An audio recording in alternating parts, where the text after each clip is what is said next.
So first and foremost, thank you, Seamus, for joining me today. I appreciate your time. I can imagine you're very busy with everything you got on.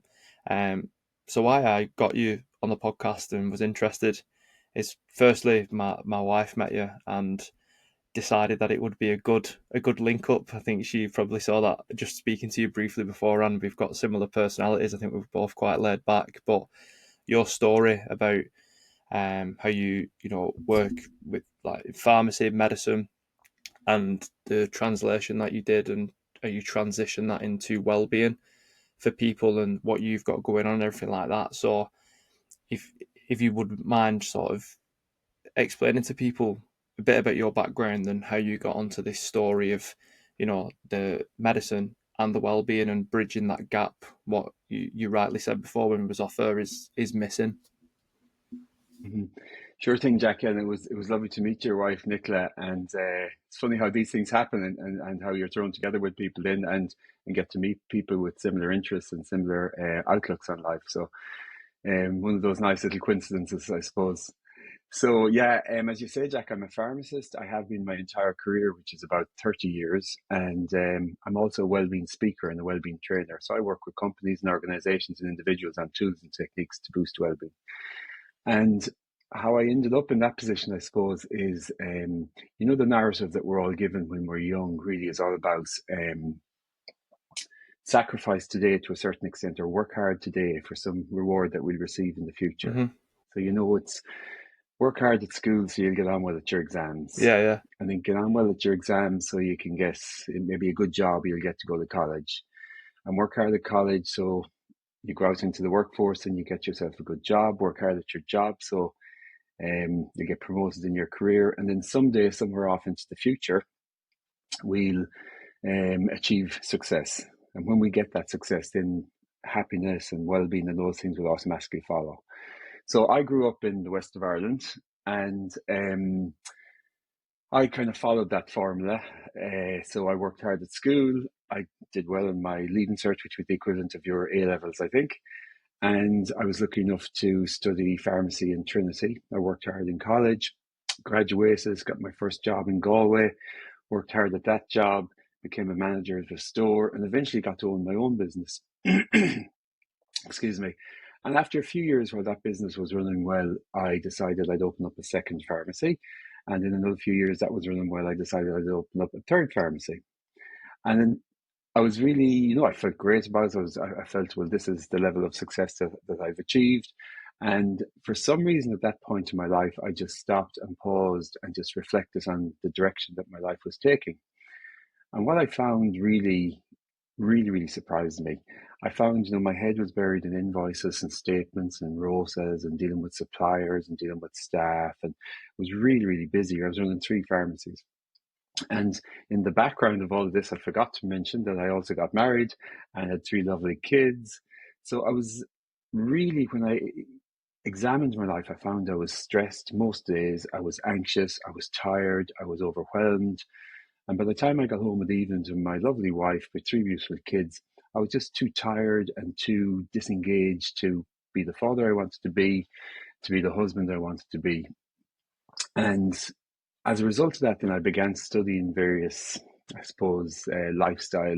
I became interested in lifestyle and well-being and choices we make on a daily basis. So I did things like clinical hypnosis, applied positive psychology. I did yoga teacher training, stress management, all of these kind of different interventions that I could use to change the course of my life, the course of my career. And I ended up then selling off two of the pharmacies, retreated back to just having one pharmacy, which I currently run. But that also gave me the space then to explore this interest in what has become like an absolute passion for me, the whole area of well-being, lifestyle, choices that we make on a daily basis. So that's really how I came to be where I am today, Jack. And it's brilliant to sort of to hear that, you talk about almost the burdens of success and how that formula that you mentioned there is it's ingrained into us from such an early age, and this expectation of almost the ideal life that we're told we should live in school and do this. But as you mentioned, a lot of these a lot of these successes and these achievements come with stress and burden, and that's not always a bad thing. But I think you're right in what you say. We're probably not taught from an early age the tools, or given the tools on how to deal with that. And there's a very much a persistence of just work hard, keep working hard, and the opposite of that is that people just bury themselves into the ground. And I've definitely been guilty of that in the past. You get the good job and you think, I've got to work really hard, the next step, but it just becomes like a hedonic treadmill, and you're just on it and constantly just word you get off. And I think that's where, for me, myself, similar to you, is finding well-being and you know looking into like habits and routine and happiness generally. I think there's a massive misconception around what happiness is in today's society, and that might sound a bit blasé, but I feel like we're in a world where people think happiness is an object or a milestone, when it's a feeling. You can't always be happy, unfortunately. I don't think. I think you can do things that leverage it to be, you know it'll be there a lot more. But I think we go through peaks and troughs naturally. So it's really cool for your sort of story and how you end it up in this. So with the well-being, and you mentioned hypnosis there, which is one that I've never come across. What was sort of the first one to, you know, really get you on this path? Because I imagine, like you said, you tried a few things, but what was the first one where you was like, this might be the secret ticket? Yeah, so for me, all of these things that I studied, I found really that they all point us in the exact same direction, but we Mm, just take different modalities or different ways to get there. And just when you mentioned happiness there, so really when we think about it, and if you go out onto the high street in your local town with a microphone, you ask people what you really want from your life, people will always come up with this idea, I just want to be happy. And as you said, sometimes that can be a little bit too soft or airy fairy, a little bit fluffy for people. So you talked about happiness there, Jack, and to me, it's really, really interesting.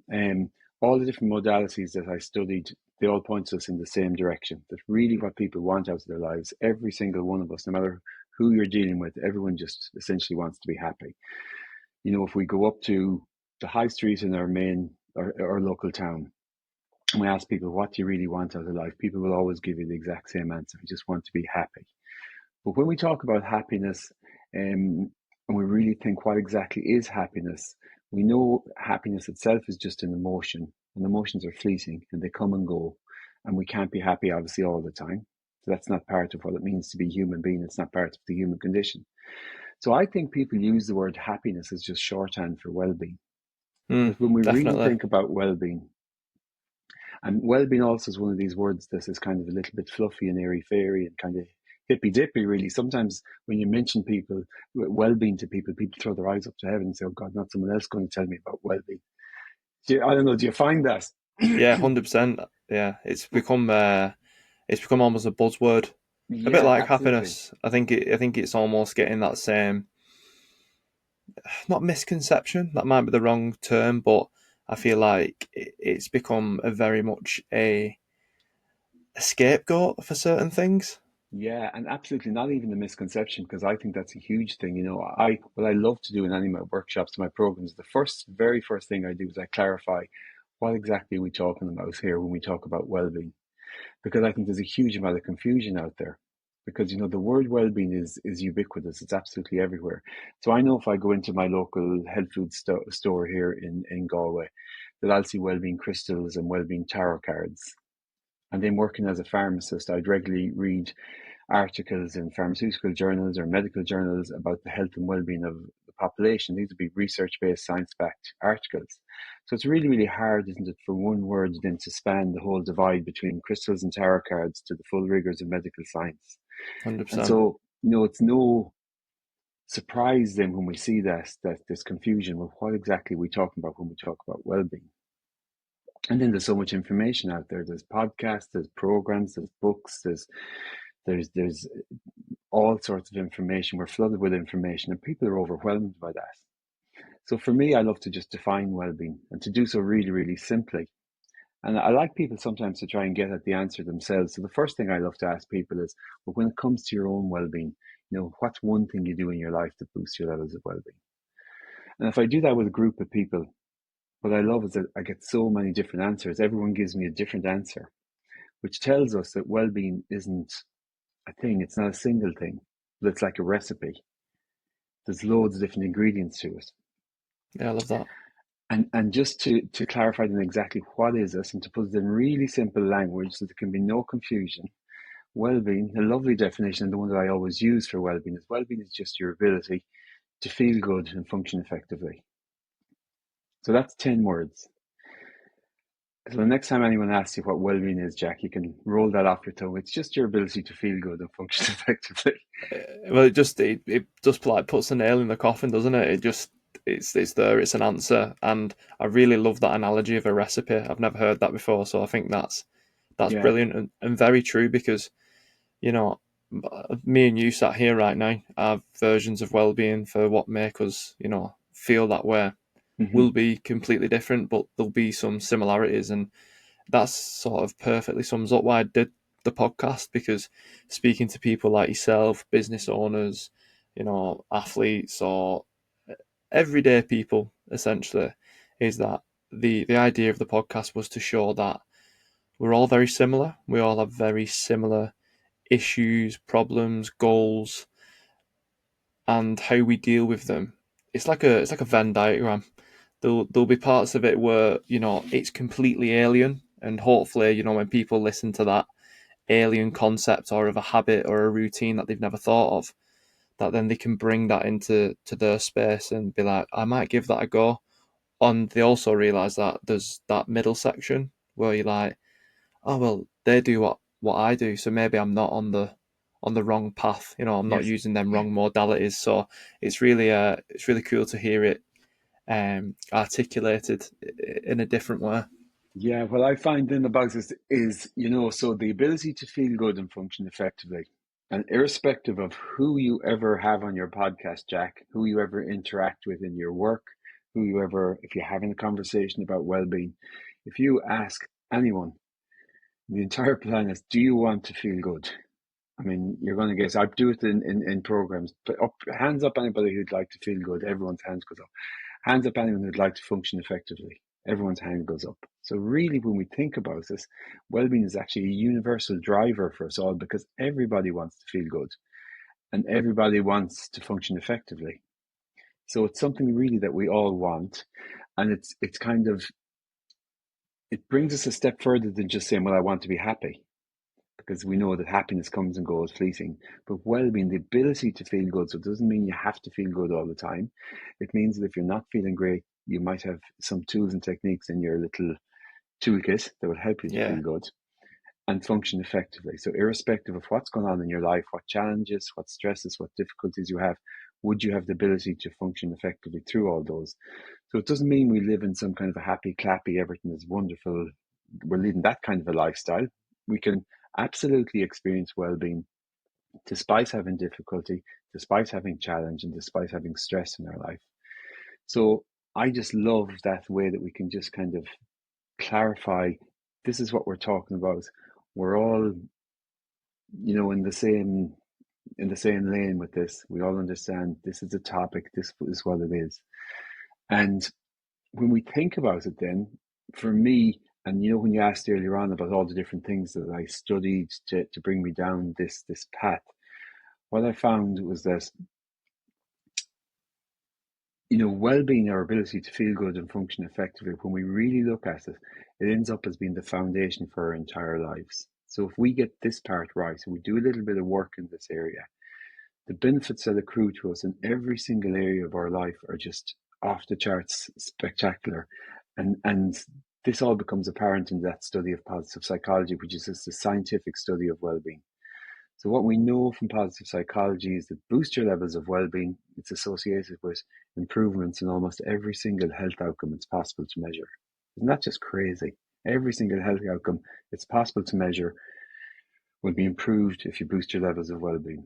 When it comes to your personal life, if you increase your levels of well-being, you'll find your relationships improve, you're more engaged with your life, You have more vitality, more energy to go about your daily business.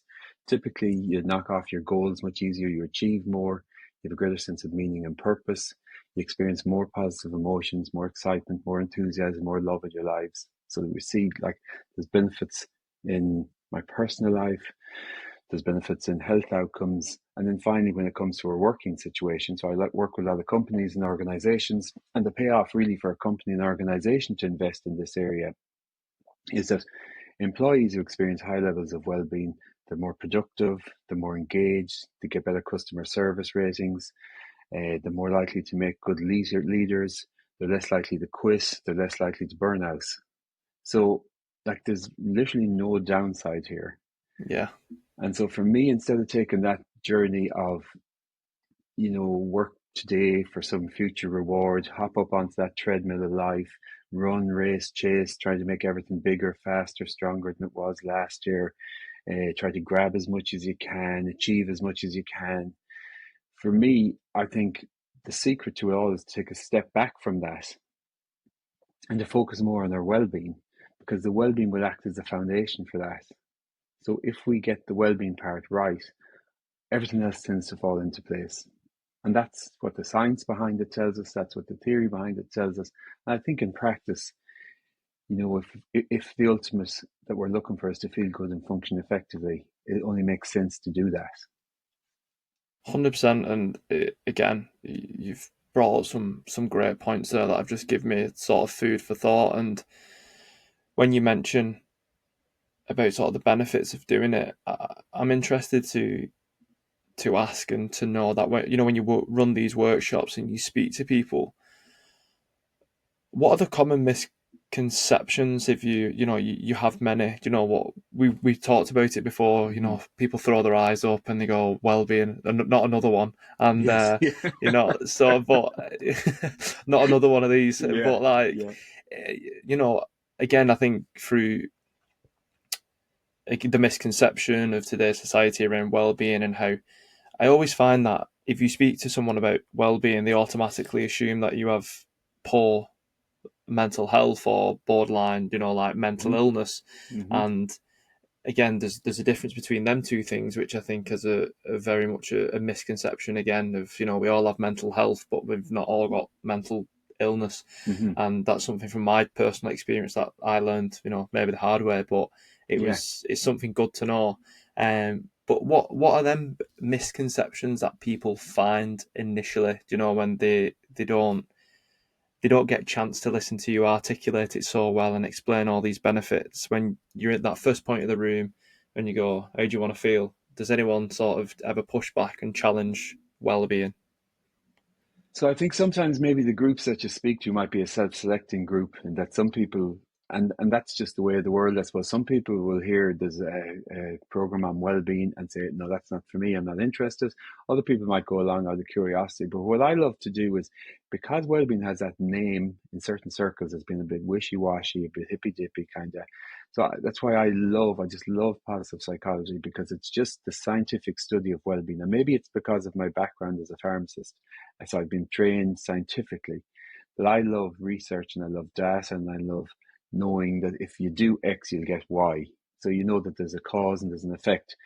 And so what that allows me to do, it allows me then with 100% confidence to say to people, there's a number of tools and techniques here. I didn't make them up, but they're there from research and data. And what that tells us is that if we do them and we do them consistently, that we will see boosts to our levels of well-being.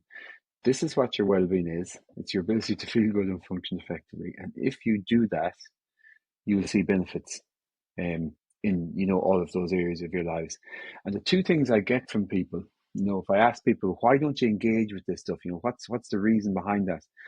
The first thing that people say to me is the thing that we're all short of. It's, I just don't have time for a chance.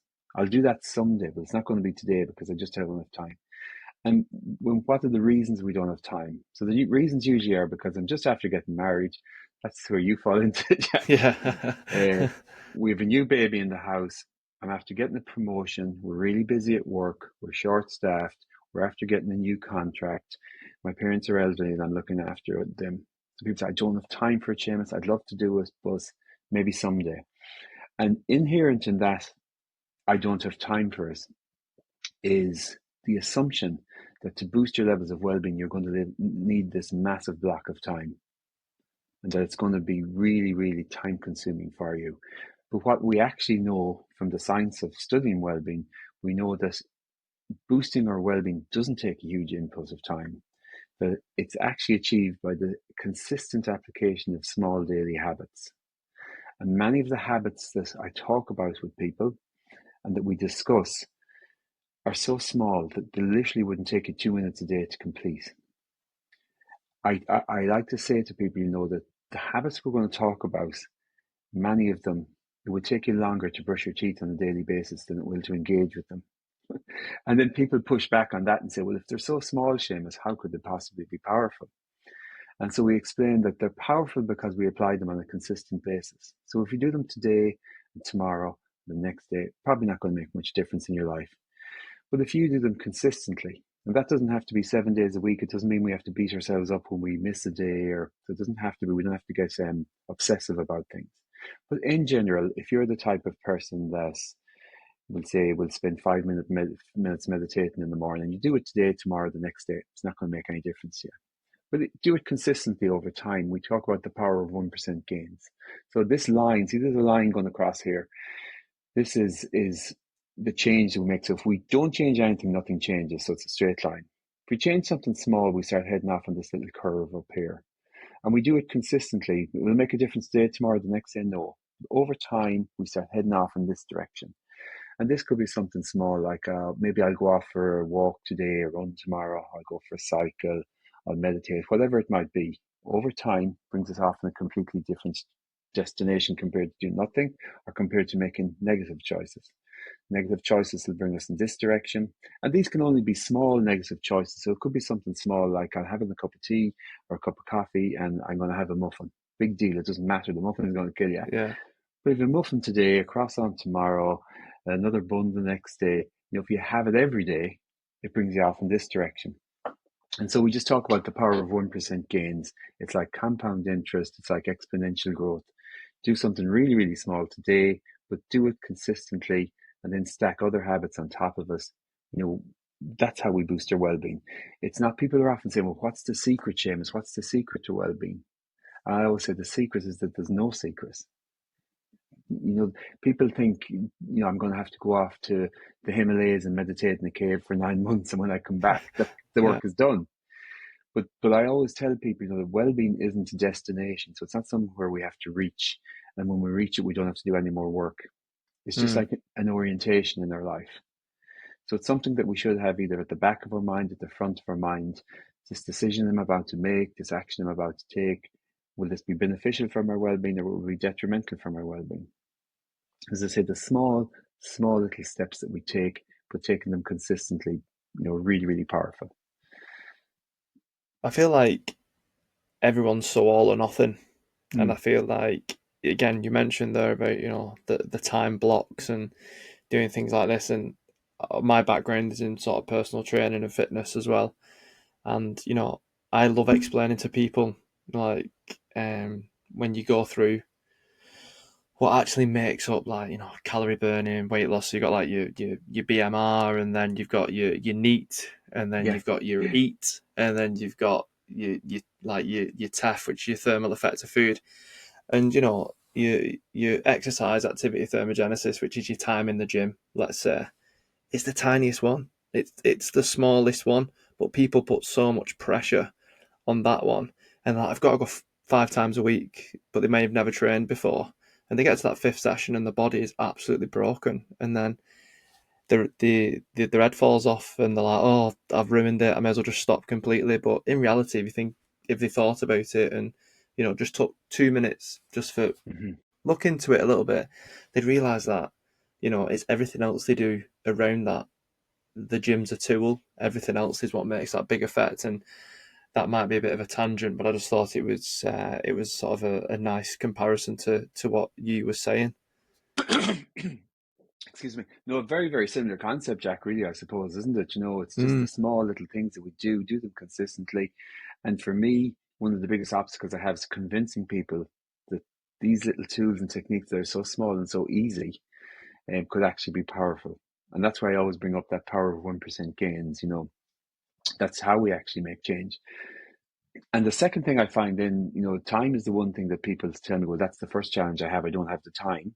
So if we can convince them of the power of 1% gains, the small habits, we've kind of knocked that one on the head.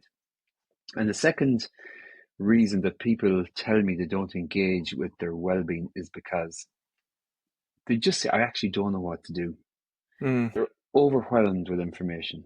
And the 100%. latest, I'm sure you find that, the latest fad, the latest craze, whether it's a technique for physical exercise, whether it's a technique for mindfulness, whether it's something to do with your diet. People are going off with the latest fad and the latest craze. And so they're confused and they're overwhelmed. And they say, I'd love if you just had some kind of a roadmap for me, a format, Mm, if you had some tools and techniques that I could just follow and I could use that would actually make a difference to me. And it turns out that in positive psychology, this is the other reason I just love it. There is this beautiful format that every single time, we can be guaranteed, once again, there's data, there's research, every time we want to boost our well-being, we want to do something in this area, there's a little format that we can go to and we can assess ourselves on that format and see, well, where would my time be best spent now making an intervention for my well-being? And it was first proposed by the founding father of positive psychology, and his name is Martin Seligman. And he came up with this model. He called it PERMA, P-E-R-M-A, and each letter stood for a different pillar of well-being. And then other researchers came along after him, and they said, I think you missed out one there, Martin. There's actually another one. So they added the sixth one. And depending on where you are in the world, some people call it PERMA H and other people call it PERMA V. And my very significant contribution to this research, Jack, was I rearranged the letters of PERMA V, because that's a bit of a mouthful for people. So when I talk to people in this area, I tell them about a model that I use is called the revamp model. And I think it fits in mm, nicely. We want to revamp our life. We want to revamp our well-being. So the revamp, REVAMP, there's 6 letters in it, and each letter stands for a different area in our lives that we can alter, that we can boost, to improve our levels of well-being. And it's really, really simple. And it's just so it's a lovely format. It's a lovely roadmap for people. So I can go through that with you if you'd like, just briefly, just to tell yeah, you. yeah, I'd love to. And I think it'll resonate with you. I think when people hear it, they think, "Oh God, that makes such sense, really." So the R in the model just stands for relationships, and for connection, for people. And so we say the number one thing we can do to boost our levels of well-being is to connect with other people. And doesn't that make such sense to us? We know as human beings that we have this desire to belong, to be part of a group, a workplace, a family, a community, a club. We have this huge desire. And we think of our ancient ancestors, they weren't wandering around the plains of Africa on their own because it wasn't safe to do so. They always existed in tribes. There was Mm, safety in doing so. And when we existed in tribes, it would ensure the survival of the next generation, the survival of the tribe. So that became encoded into our DNA. It became part of who we are as a race, as a species, that desire to connect and desire to belong. So what we look at in this area then is, well, how can I, first of all, assess my relationships? And then how can I improve the quality of my connections with other people? Do I know who my people are? Do I know who my tribe is? Can I mm, list the important people in my life? And how am I connecting with them at the moment? And are the things I could do to improve those connections? So that's the first pillar. And they're really simple. yeah, Makes such it, sense. it does, and you make a great point there about belonging and finding your people, and I think it's definitely that's a big one. And I think Mm-hmm. with me growing up and being a little older now and be able to reflect, is that maybe sometimes the outlook that I had and I can see in younger people, if I work with them or working in my job, I work with quite people who are sort of on the cusp of adulthood, without Mm-hmm. sounding too patronising. But for me, it was definitely a case of that. It was always a square peg, circle hole, and I just felt like this is where I should be. I'm just going to keep persisting and persisting.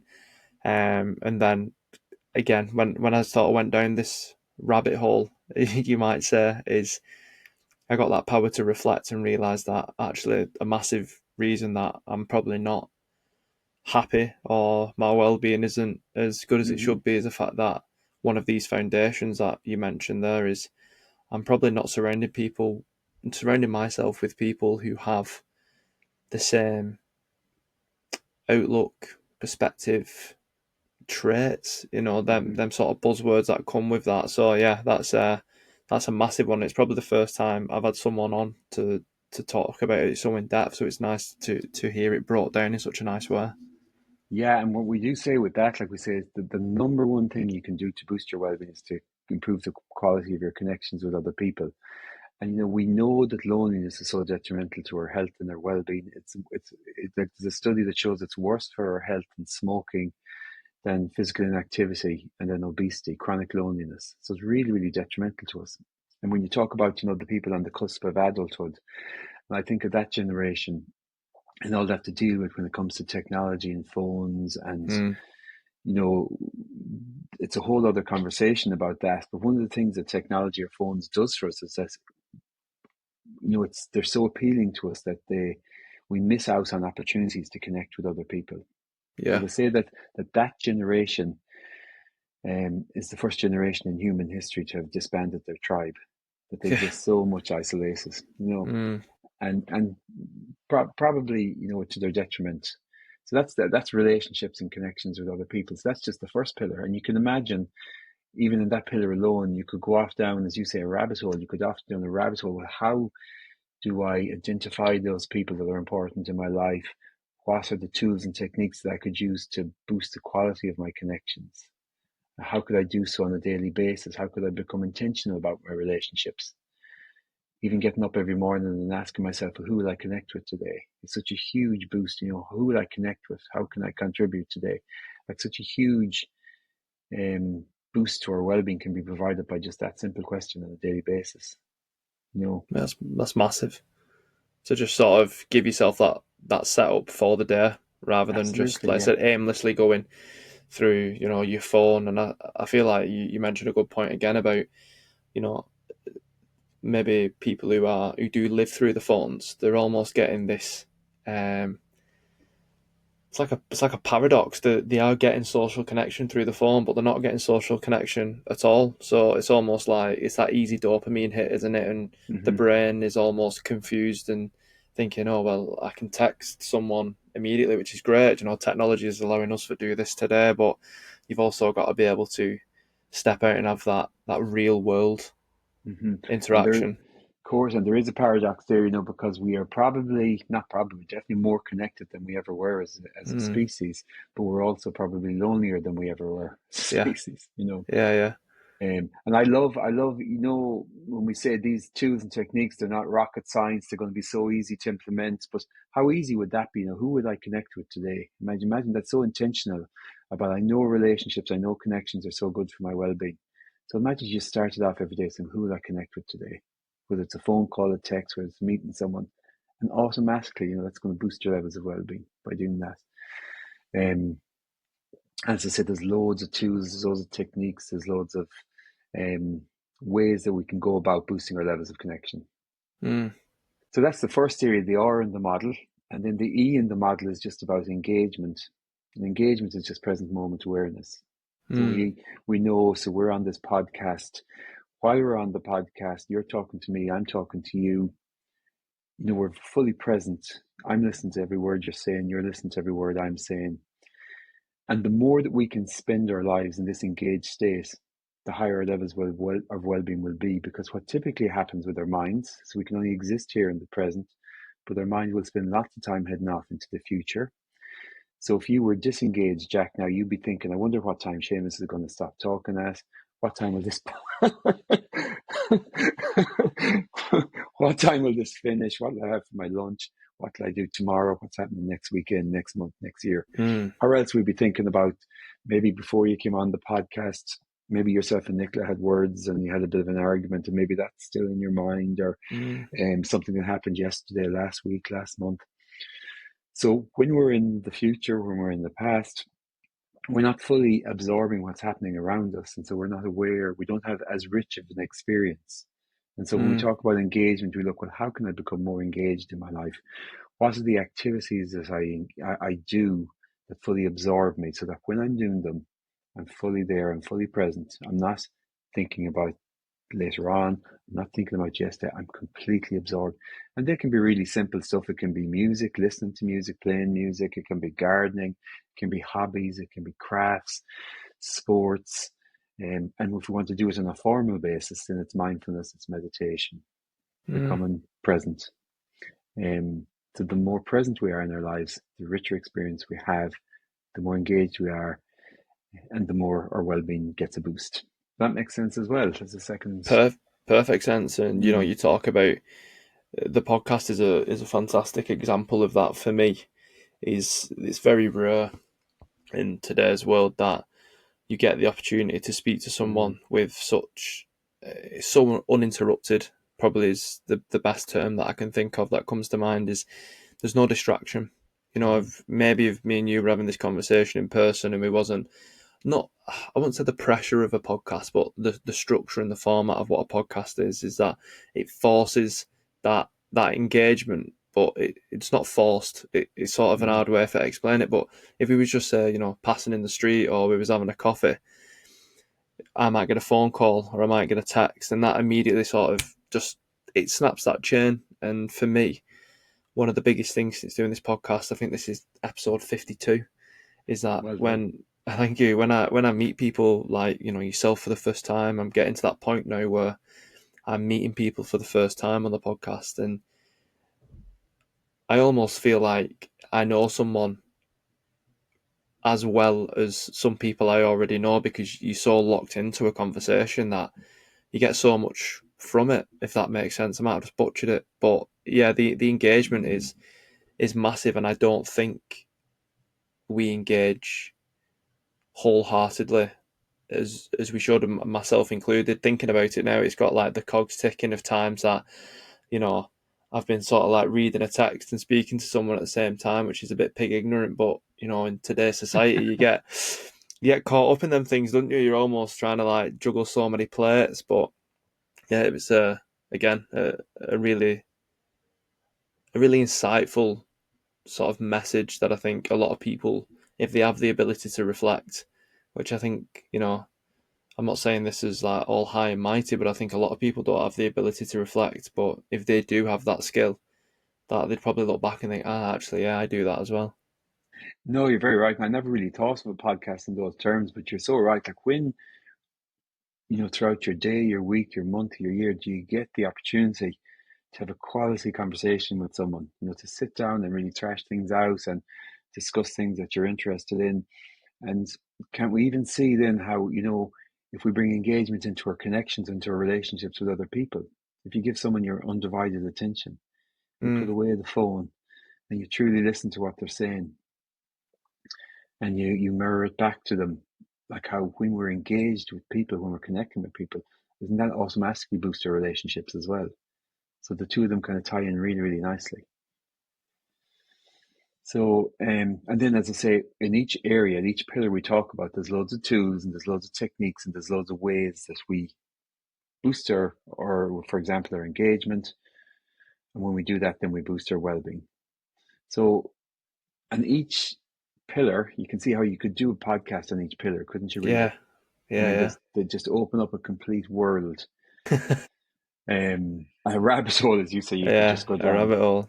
And that's just the first two. And the third one then we talk about is vitality. And vitality is just energy to go about your daily business. Mm, And vitality, there's loads of things that affect our vitality, as we know, affect kind of our energy levels, but there's like a hierarchy. So it's like that 80-20 principle that 20% of your inputs will give you 80% of your results.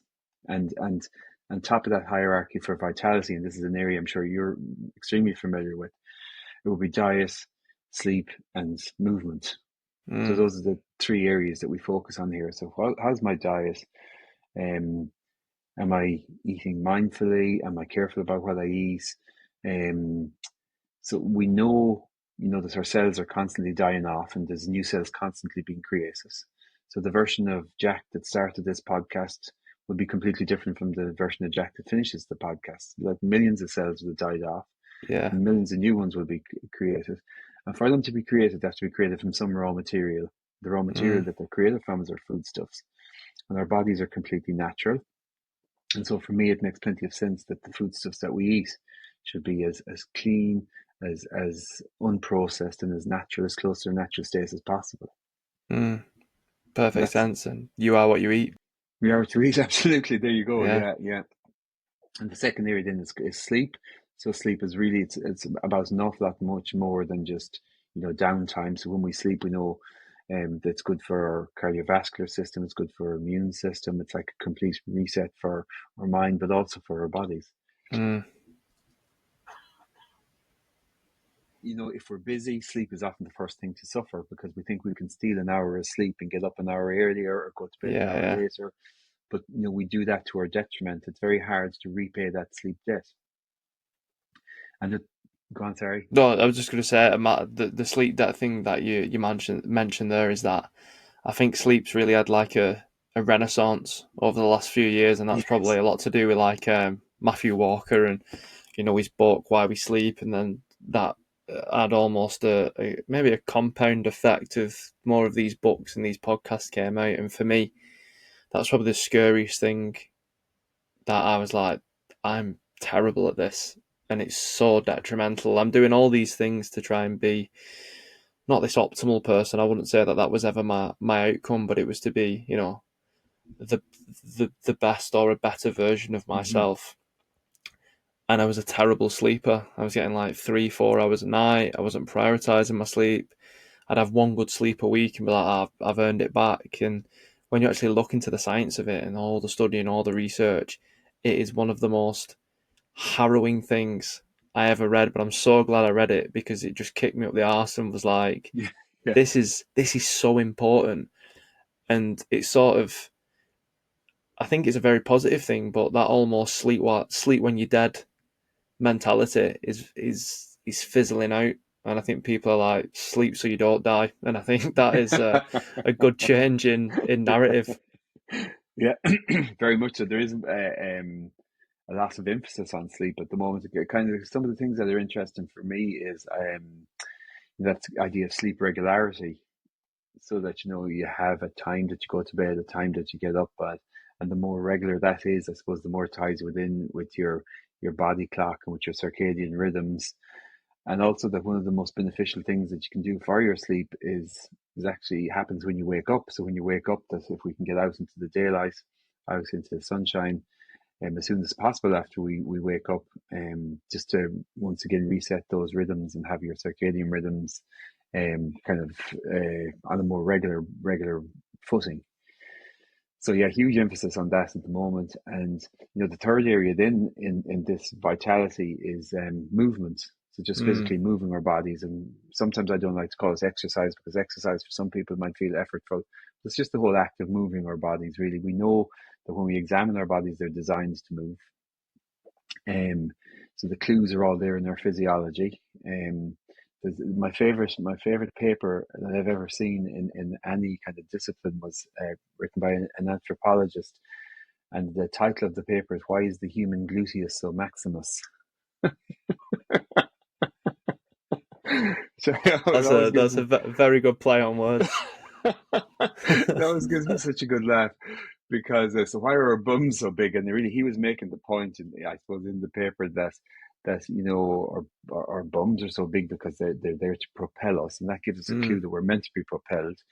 And I think that that we've more slow twitch muscle fibers in their muscles than regular species. That we even have a ligament at the base of our skull called our nuchal ligament to stop our heads bobbing around when we run. So if it wasn't there, our heads would be going like this when we yeah, run. yeah. And that ligament is only found in species that run. So they find it in wolves and in horses and also in human Mm, beings. So the clues are all there in their physiology that we're designed to move. And when we think of modern life, how modern life is set up, everything is just set up for convenience. What can I organize so that I have to move less? whether it's a remote control or a mobile phone. I mean, you don't have to go to the bank anymore. You do it on your phone. You don't have to do the shopping. You can do it on your phone. We set up our desks at work so everything is just here right within reach. I can get my stapler and my pen and my whatever, without having to Yeah. move, as if this was a good thing. And our Yeah. bodies are actually designed to move. And movement has been like engineered out of our lives. And so we have to find ways to re-engineer it back in. And we all know the benefits of moving. We all know the long-term benefits. And when people think of movement, they think of cardiovascular fitness, and maybe it's good for your muscles and your density of your bones and all of these things. But some of the more kind of interesting things are this, people who exercise on a regular basis experience more gratitude, they have more joy in their lives, they have more love, they feel more connected to their communities, Mm. and that there's a whole host of benefits there that are linked not necessarily to our fitness, but to the whole fact that we move our bodies, the whole fact that we exercise.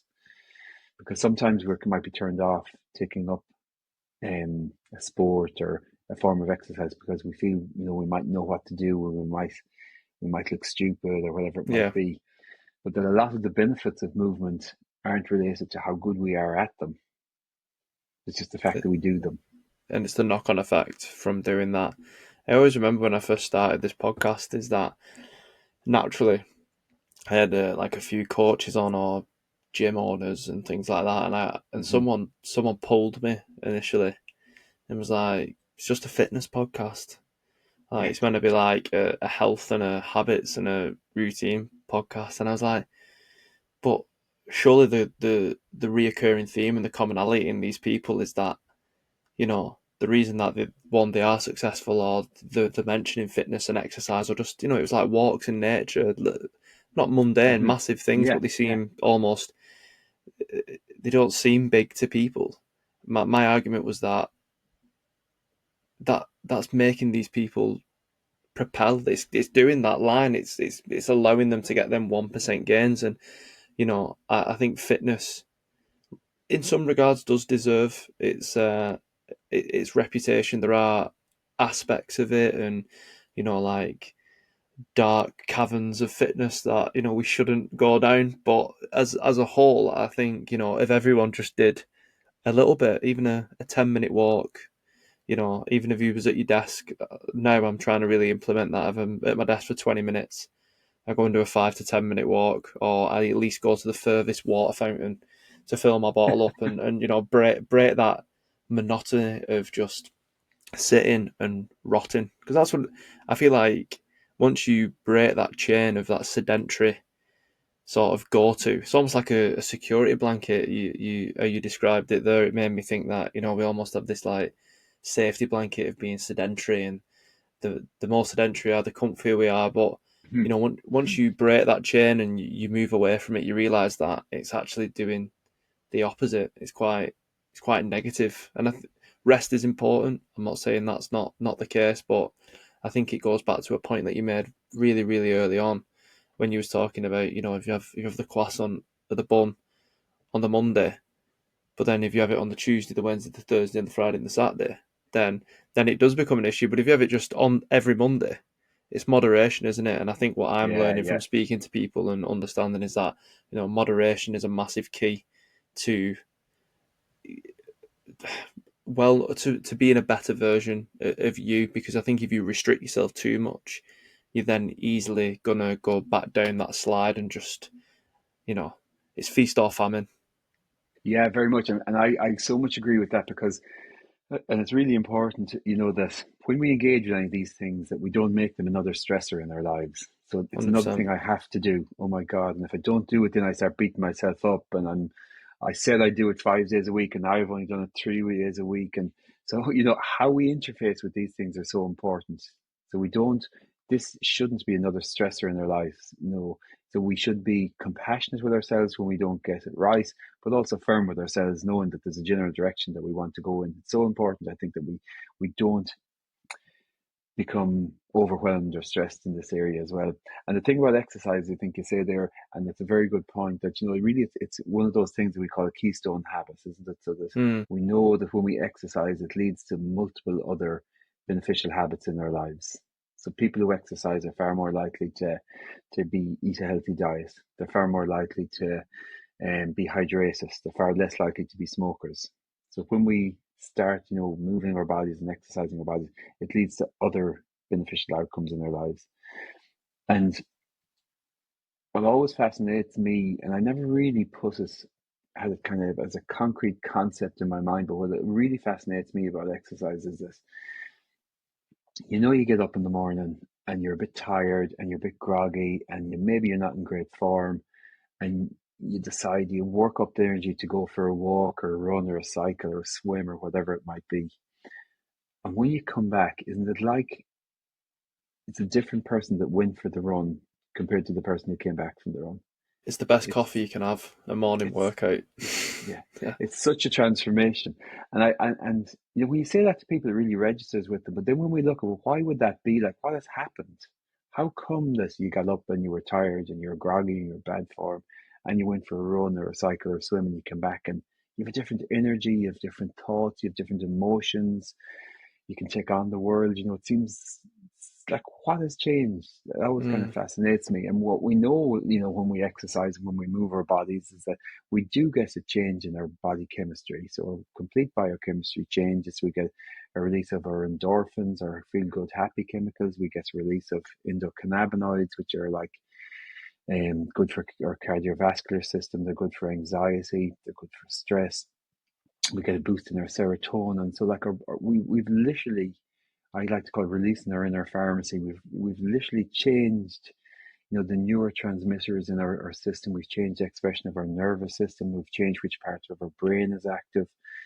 So it's so powerful, and a lot of the times I don't even like using the term mental health and physical health because Mm. it's so obvious to me. Like, we used to think, first of all, they're completely separate. Then we thought they were connected. But really and truly, I think they're just one and the same thing. There's no Mm. differentiation between them. I mean, what we do physically affects our, our, our mind, our thoughts, our emotions, and our thoughts and emotions affect us physically as well. So, yeah, exercise is you cannot. It's just, I always say to people, you just cannot have a well-being plan that doesn't include an element of movement. It's just impossible. 100%. And I think billing it as movement, you're absolutely right. What you mentioned before, it removes the preconceptions Mm. of the big bad E word or Hmm. F word. If you think about exercise or fitness or training, it does initially, it's not a taboo concept, but for some people, it's daunting, and again, it becomes a stressor, and like you mentioned, these things shouldn't be viewed as stressors. I mean, I can't sit here and hand on heart say that every time I go to the gym, I'm psyched up and excited about it, but Yeah. it's now such a habit and such a part of my lifestyle and routine that I know the knock on effect and the benefit of me going. I know the outcome. I know that I'm going to feel better, be a better person, be a better communicator. Everything that I do based off Mm-hmm. doing that is net positive. And Absolutely. and the days that I don't go, like yesterday, I had a rest day because I felt battered when I woke up, and yesterday was awful. Just felt Yeah. tired all day, groggy. Do you Yeah. know what I mean? Yeah. So yeah, and I think you have to experience the ends of the spectrum to realize how beneficial it is, whatever that looks like. Yeah, and I agree with you. And I think it's not very human though as well. Is that the way we all are? We don't always want to do it. Mm. And even I do always say that, like Premiership footballers or Olympic athletes, they don't always want to do it either. I mean, they definitely have to get up days and they're training outside and they think, oh my God, the last place I want to go now is out training. And, absolutely they feel that. But, just having the ability to overcome that and to, as you say, see the net gain that, you know, we underestimate how we're going to feel afterwards, or we kind of forget how we're going to feel afterwards. Mm. And oftentimes it's the same in a lot of things in life. It's knowing that we have to sometimes do hard stuff, but it's ultimately going to be a benefit to us. Yeah, love that. And yeah, uh, yeah. So that's the V in the model. Geez, we're REV. Yeah, yeah. Yeah, and so the next one is A, and A is just about achievement or accomplishment. Mm, And this is setting and working towards goals that are inherently motivating and inherently important for you to achieve. So it's like having something out there, and goals, can be big, lifelong, enormous goals, or they can be for some people leaving the house or having a shower. They can be small, they can be large. It doesn't matter actually what the goal is. It's just that we have something that we want to achieve and that we take steps to do so. And what I find in my work is that there's six pillars to well-being, but modern society and modern life sets us up to focus only on this one, only on achievement. So, work hard, progress, um, develop bigger, faster, stronger. You're up on the treadmill of life, you're running, you're racing, you're chasing. But what we see from well-being is that this is just one pillar in the total of six pillars. mm. And so it is important that we achieve and that we set goals, but we don't want to do so, for example, at the detriment of our relationships. There's no point, achieving wonderful things in your life, but getting to experience them on your own. Cutting your nose off to spite your face. Yeah, absolutely. Yeah. Yeah. And then, in society, if we look around us and we see, well, everyone's running and racing and chasing, and it must be the right thing to do. But Mm. that's just the way society is, isn't it? So I think it's really useful to stop and to pause and just to see, what am I doing and why am I doing this? And is it actually what I want to do, or is it just because everyone else seems to be doing this, or because, society thinks it's the right thing that I should be doing? So I think, reflection is really, really important. And then if I do put all this effort into achieving goals, are they actually the goals I want and the things that are important to me? Or are they just, this is the format for society and I'll just follow along with this? And it's So, interesting where, sorry to interrupt, it's no problem. interesting where you go back to, the first pillar and, Mm, like, and you talk, and then you go like to the next, and you can see like, oh, well, am I doing my goals based on the community that I'm around, or, yeah, am I doing it because of my environment? And is that right for me? Is that who I am? Does that sit with my core values of what I want to be as a person, or am I doing it to impress others? And then, you might be doing it to impress others, but you're not. You might be getting extrinsic validation, but you're not getting anything intrinsic. And again, I feel like people feel like, to a degree, I'm going to have to word this quite cleverly, but I think people see being selfish as a negative thing, but there's some times and some occasions where being selfish is important, and I use selfish as probably the only word that I can describe what I'm thinking. But taking that time to focus on you, because if you do give all your time to your job, and then that knock-on effect, like you mentioned with your own experience, I think there was probably a time when you was giving so much to your work that it was then having that knock-on effect of family life, etc., etc. But then you took that time away to be selfish is the wrong word. I don't know if there's a better word that you can think of, but you took the time to focus on yourself, and then that had that positive effect and upward spiral, if that makes sense. yeah, no, absolutely. And one of the remarkable things then about well-being and about happiness is that it's actually contagious. Mm, So even by focusing on it for ourselves, we benefit every single person around us. definitely. So unusually, there's also research here that shows that happy people exist in clusters. So there's this clusters of people who experience happiness, and I'm going to substitute well-being for happiness. So there's clusters of people who experience high levels of well-being. And people say, well, how could that possibly be? How would that happen? But we also know, for example, that there's clusters of smokers, Mm, there's clusters of people who are obese, but there's also clusters of people who experience um, happiness and well-being. that tribe. So that tribe, absolutely. So we say life is isn't a solo pursuit; it's a team sport. And when we, isn't that very good? Like really, so Yeah, when yeah. we take the time to boost our levels of well-being. So if I have high levels of well-being, I'm feeling good and function effectively. Does not have a positive effect on Kathy, my wife. Doesn't have a positive effect on my children. When Mm, I interact with any single person throughout the day, if I feel good and function effectively, won't they benefit? Of course, I'll benefit, but they'll benefit as well. Because you are a So, better version of absolutely. yourself. You're, a Yeah. better listener, a better communicator, a better thinker. Yeah, Yeah. it's such a, again, it comes back to that word you keep using about misconception around certain things. Hmm. You have to focus on you to give other people the better version of you. Maybe that I might have just terribly worded Yeah, that. not at all. No, but it spreads out then into it's like a ripple effect. Mm, So, yeah. we can view it as being selfish or being kind of self-absorbed, but really and truly, I mean, the influence that you have over not only yourself, but everyone that you connect with on a daily basis, there's going to be benefits there as well. So, yeah, that reflection is really important. So we talk about goals, and then the other thing, which I think you may be interested in, is this area of achievement and accomplishment are really, really important element to this, as well as habits. Mm, So because a lot of the stuff that we achieve, we don't achieve because of one fantastic idea or one great step that we took. We achieve it because it was a habit. It was something that was installed in my life. I did it repeatedly, and because I did it repeatedly, I've achieved something great. mm, And so, they say with habits that about 40% of what we do on a daily basis, we do not because we thought it was a great idea, but because we did it yesterday, and we did it the day before, and we did it the day before that. And it just yeah, becomes, yeah. ingrained into it, just became part of who we are. And so with well-being and with positive psychology, we kind of look a bit at, well, how can I exploit that tendency that we have to form habits? Mm, And you know, the habit we have, for example, of brushing our teeth in the morning.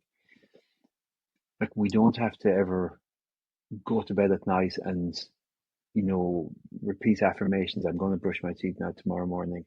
I'm definitely going to do this. I'm so worked up about it. We don't have to motivate ourselves to yeah, it. yeah. Or we don't have to visualize it or form affirmations around it. It's just a done deal. You're going to get out of bed and you're going to brush your teeth, and that's just it. Mm, So it's become so ingrained in us. And when we look at them in well-being, well, wouldn't it be great if some of these little well-being habits, if we could ingrain them to that extent that we didn't have to have a little checkbox to see, did I do all my little well-being habits today? But it just became so integral to who you were as a human being that you just look. I just exercise most days of the week. I meditate every day, whatever it is, whatever your little interventions are. That you've kind of dispensed with the need for motivation to do them, because yeah, yeah, motivation is going to be limited. You're not always going to be motivated to do so, but it just becomes part of who you are, and it just becomes so habitual to you. yeah. And there's that seesaw, isn't there, between motivation and discipline? Well, that's how I Yeah, always yeah, view it. It very much is a hmm seesaw. There's days, again, for me, it's going back to the gym, and you're motivated for go, you're itching to go, you spring out of bed, the alarm goes off, and you're excited. And then other days you're just nails dragging into the floor, reluctant to go, but there's something inside of you which is discipline, just dragging you there. hmm So yeah, it's so interesting to hear it from different sort of point of views, but then also the connections to it as well, like you mentioned, that are also in that foundation. yeah, yeah, yeah, yeah. Um, so so that's the A in the model. So the M, then we go to the M is about just meaning and purpose, Mm, and your meaning is your why. So why do I get out in the bed in the morning? What's it all about for me? And I think when it comes to meaning, I think oftentimes people get a bit worked up in this area and feel, for their life to be meaningful, that they have to do something kind of earth-shattering or groundbreaking, that they have to, end conflict or promote world peace or yeah, yeah, save the planet from climate change. We get, my life to be meaningful has to have all these kind of great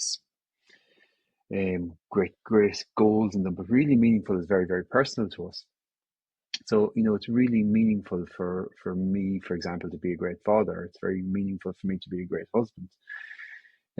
So, we can ascribe meaning to just the things that are important in our lives. And there was a survey done where they asked people to submit photographs of what was meaningful in their lives. And when they received the photographs, like it was all this kind of really small things that people submitted photographs of. It could be their children, their kids, it could be their partners, and maybe something lovely that they saw in nature. So really, mm, really kind of personal stuff.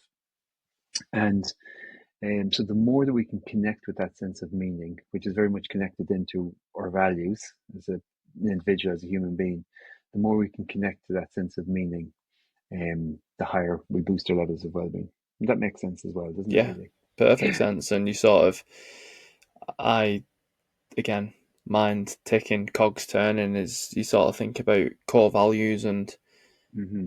do we always align to that? And in the workshops that we do with what we was talking about earlier, there's this great exercise that we ask people to list 5 core values that they think are their core values, and then the next Mm. exercise is called the perfect day. And it's a bit of a light, easy exercise. It can be stickman, or you get the odd Yeah. Picasso in the room, and you essentially ask them to draw a storyboard of waking up and going to bed and what the perfect day looks like. And then after that, you can see what their perfect day looks like. And then you ask them to go back and look at their core values. And does the core value align with the perfect day? Very good. And Yeah. if they don't align, why is that? Is that because your perfect day?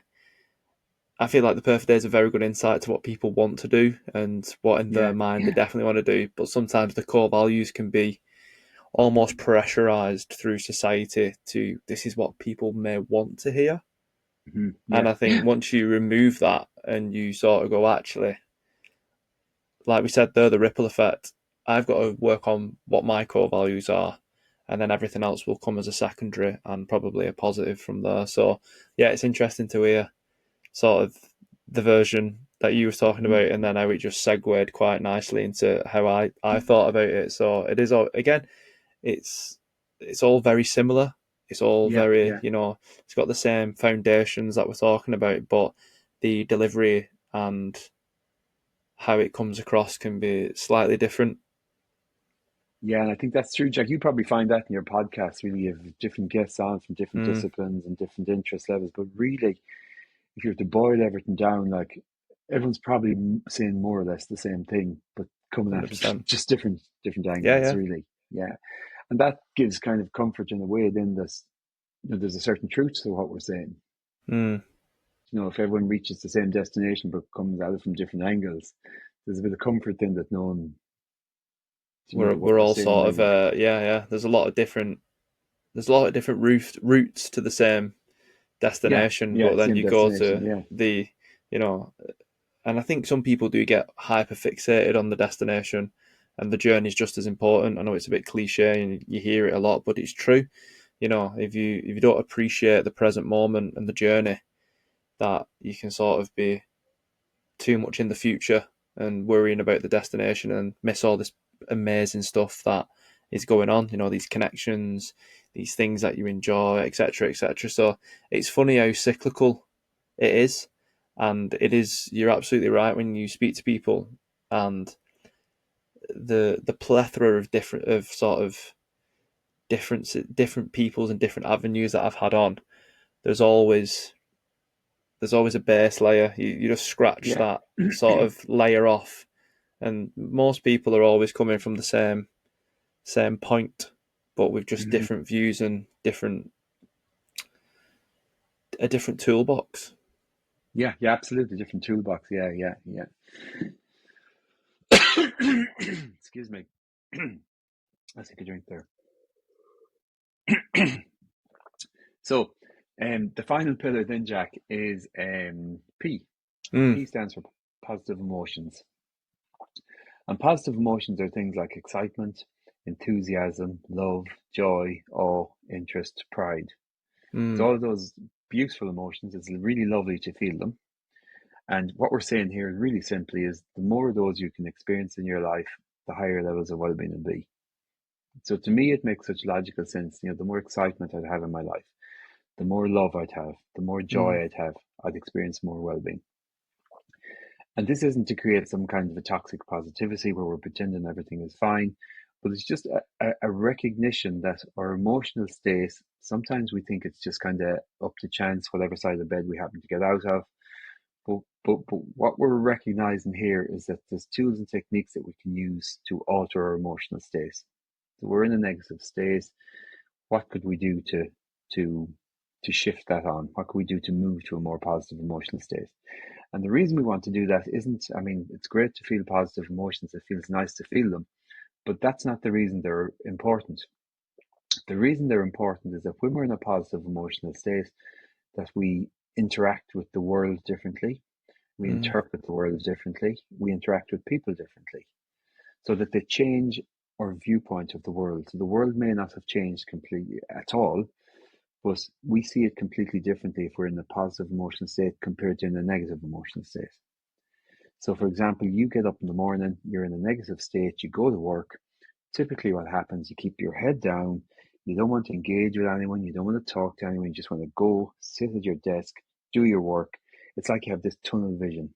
So you're kind of very insular in a negative state. Whereas if you arrive into work in a positive emotional state, you're a completely different person. You know, your head is up, you want to make eye contact with people, you want to connect, you want to interact, your shoulders are back. So you're talking to your colleagues. Hey, were you watching the match last night? Let's go for a walk at lunchtime. How are the kids getting on? So the world hasn't changed around you at all, but because you're in a different emotional state, you interact with the world differently, you interpret it differently, and as a result, you have a completely different day. Mm. So what we look at here is what can I do to boost my levels of positive emotions? Would there be a way I could create more excitement in my life, more love, more joy? And the reason we want to do that is it's called the broaden and build theory of positive emotions. When we're in a positive emotional state, we tend to interact more with people, so we communicate better. We are more creative. We're more collaborative. We see opportunities compared to the negative emotional state. We're hyper focused on threat, difficulty, stress, worry, challenge. Mm. And some people then would argue, sure, I'll get out the right side of the bed half the time, I get out the wrong side of the bed the other half the time, and sure, things will balance themselves out, we'll be fine.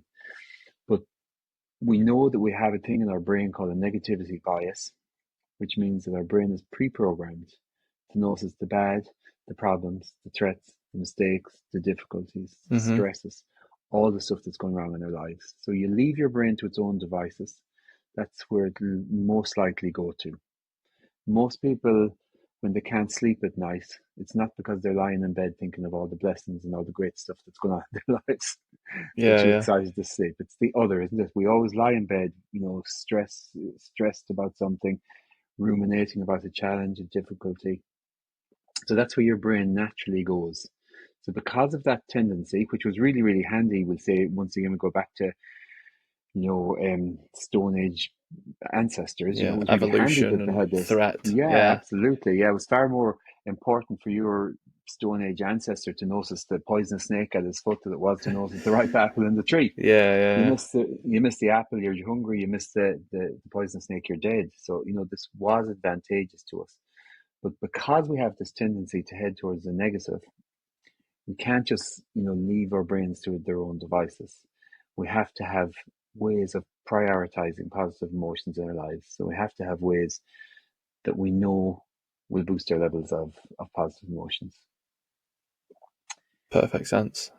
When you sort of, again, articulate it like that, it's probably something that you don't think about a lot, is that your brain naturally goes to, the Mm-hmm. negative scale. And, how often do you, this is maybe not even a rhetorical question, maybe just asking listeners to something to think about, is that how often do you actually sit in bed and gratitude, reflect on things that you're grateful for, and do these gratitude practices? And that would probably counteract the negative bias that we have. So yeah, I mean, super interesting, and every pillar there is, like you said, we could probably do a podcast on each, Yeah, and it's absolutely. it's Yeah. so it's so in depth. But I really appreciate you, summarizing it, because it was still so sort of beneficial, even for me, someone who avidly looks into these things and listens to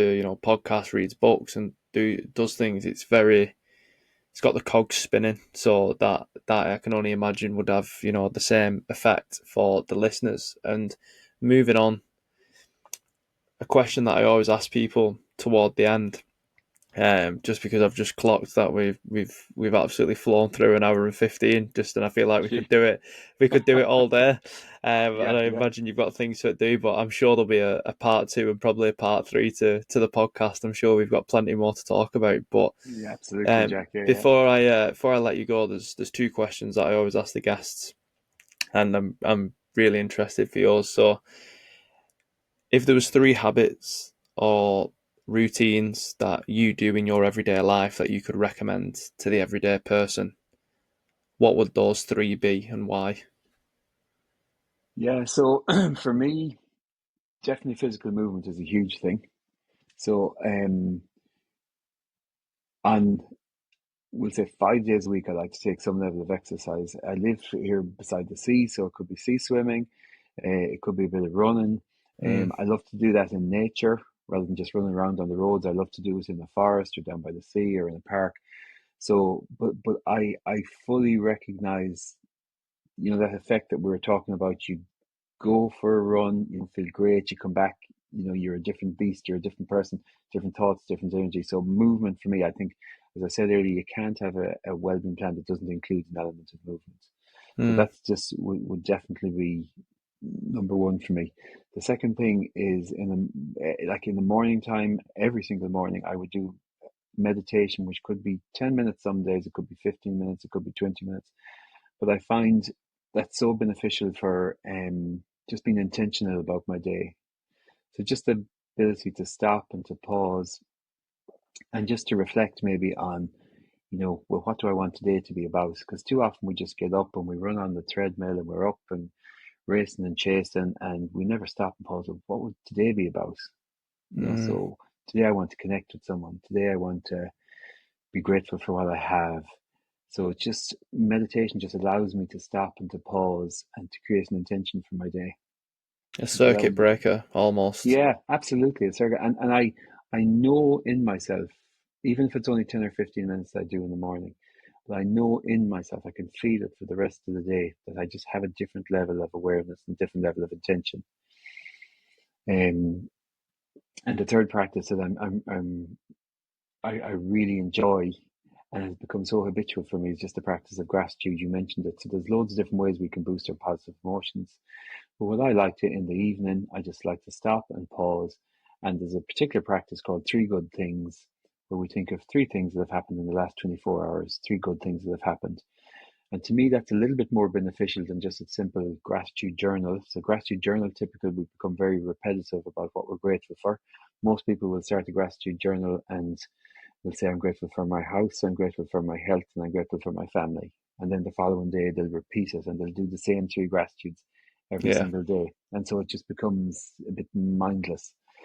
And for me, the three good things is where we focus on the last 24 hours and we think of three things, three beneficial, three good things that have happened. And all that forces us to do is typically, if we're to think of the last 24 hours of our life, we think of the exact opposite. We think of all the challenge, all the difficulty, all the stressors that we've had.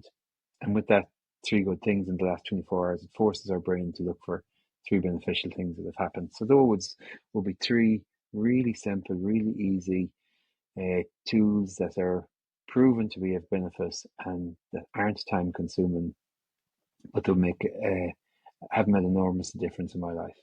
Perfect. Love that. And it's funny because the next question is, if there was one habit or routine that you have done previously and don't do anymore, or have never done and would like to do, what would that be and why? But the most common question, the most common answer from guests for that one is meditation. So it's nice to have it on the it's nice to have it on the other side for a change. But yeah, Well, absolutely. And I was that soldier, to be honest, because meditation was always something I always wanted to incorporate into my life. But it's so against every single bone of your body wants to move, wants to think, wants to do something, wants to. And so I recognize the difficulty in it. mm, But I am on a streak at the moment. So I'm on a streak of 143 days wow, of meditating every single day. that is Uh, it's and impressive. it's hard to break it when you're on it, which is a great thing. I love ticking boxes and I love Yeah, checklists and stuff. So I am on a streak at the moment. But I think it is important with these things as well that we're not, hard on ourselves. mm, Um, I always think that this once we know there's only three positions that we can be in. I think it's either we're either on the wagon, we've fallen off the wagon, or we're getting back on the wagon. Yeah. So on the wagon means we're engaging with our well-being practices. Falling off the wagon means I used to do it, but I'm not doing it anymore. Hmm. And getting that back on the wagon means, oh yeah, I used to meditate. I need to start doing this again. So I start to practice. But I always say to people, there's only three positions we can be in. But the most important thing to know is that there's a wagon. Yeah. Yeah. Yeah. There's something there to get. Absolutely, yeah, yeah. Yeah. So hopefully that answers them for you, Jack. Yeah, so the last question I will ask it you, so we can see if there's one that you've got, is if there was one habit or routine that you've done previously and you've stopped doing it and you'd like to reintroduce, or you've just never done it before and you'd like to introduce it, what would that one habit be and why? Are you asking me that again now, or did you ask me that? So just before, like that Hmm. was what everyone would normally say for meditation. So I was Okay. just giving you the example that you've already sort of. I'm interested to see what you say, because more 9 times out of 10, meditation comes up on that section. So the fact that you've already said, "Oh, I Done that, do it and okay. it's beneficial," that's perfect. And then I'm just thinking, what would the one be that you'd like to reintroduce or introduce? Gee, I'm kind of stuck with that one now. What would I like to introduce? It's funny because people are always stuck for the third one of the first question and normally no. So it's nice to Yes. see someone have an opposite reaction to it. Yeah, yeah, yeah. There's one thing at the moment. So the one thing I think that I've let slip at the moment in my life is my diet and nutrition. So I suppose that's something that we go through phases when Mm, we're very mindful of it, we're very conscious of it. But I think, yeah, over the last couple of months, my diet and my nutrition hasn't been as good, and that's something definitely that I want to focus more on. Just getting back into a good routine with that. perfect. Perfect. So before we go, I always give people the opportunity to sort of let people know where they can find them and, get in touch or follow them. And I'll put all that information down in the description below as well. But if there's anywhere that you'd like to, give a plug for listeners to find you, fire away. Lovely, Jack. Yeah, so I am available to people on social media. I am on Instagram, LinkedIn, and Facebook. So it's just Seamus Ruane. For Instagram, it's Seamus_Ruane. And my company is called iThrive. So I have a website, iThrive.ie. You'll find out loads of more information about me and about my work. So thanks a million, Jack. And I really enjoyed the conversation. Yeah, thank you. It was brilliant, and I definitely look forward to the next one. The follow up, that would be great. Yeah, yeah.